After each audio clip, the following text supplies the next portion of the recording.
You like horsepower? We've got horsepower. Not only in our machines, but in what we make. We make systems for drag racing cars that allow them to produce over 2,000, upwards of 3,500 horsepower. My name's Chris Tweet. I am the owner of the Supercharger store here in Tucson, Arizona. Here at the Supercharger store, we build specialty systems for the drag racing industry, primarily what we call crank drives or front drives to mount centrifugal superchargers on. We're typically in the horsepower range of 1,500 to 3,500 horsepower, these type of system setups that we build. We also build a few little things for the hobby market, kits for older classic cars that aren't readily available off the shelf. The Supercharger store has actually been around since about 2003. It was started by an ex John Deere engineer. He wanted to do a world land speed record car and just was looking at the losses in belt-driven systems and said, we need to do something better. So he started this, and he kept that until about 2015, and he was looking to retire, and I was able to take over the business from him. We went from buying everything to basically machining almost all parts in-house now. We started looking at bringing the machining inside probably the second year in, when we just were looking at how fast the industry was changing, and if we were buying parts, we had to buy large volumes, and we were seeing a lot of dead inventory. So we thought, well, let's see if we can bring this in-house, and we started looking for machines. Wanted something super solid. Milltronics kind of rose to the top for a couple reasons. One, it was the price to rigidity of the machine and the availability of a larger size. One of the things about doing sort of custom or semi-custom work, a lot of changeovers, we do have production parts, but we change them often, is by going with the 50/20. I have 3 setups on the table at all times. So I have a 4th axis and basically a vise setup and actually a chuck setup. I make a lot of semi-round parts actually on the vertical machine.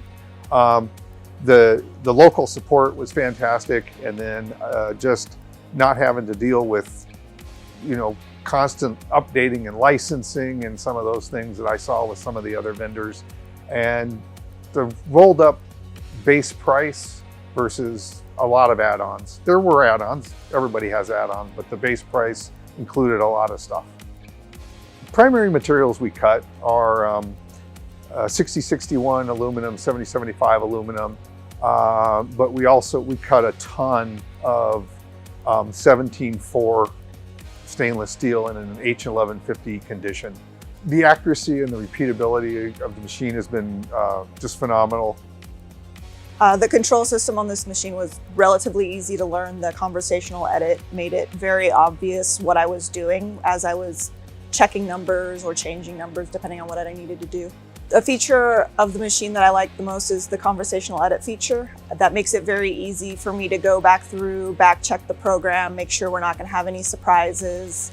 And if something's not quite right, I can get in there and adjust it. And it makes it very easy for me to figure out what I am adjusting. The control system on the Milltronics, the control has been super easy to learn. I do all the programming in the conversational. They've been able to read that, modify it on the fly, set up the tooling. We do use the Windows interface a lot to get files on and off the network. There's been some really distinctive features in the machine and the control system that have really impressed us and has allowed us to accelerate forward.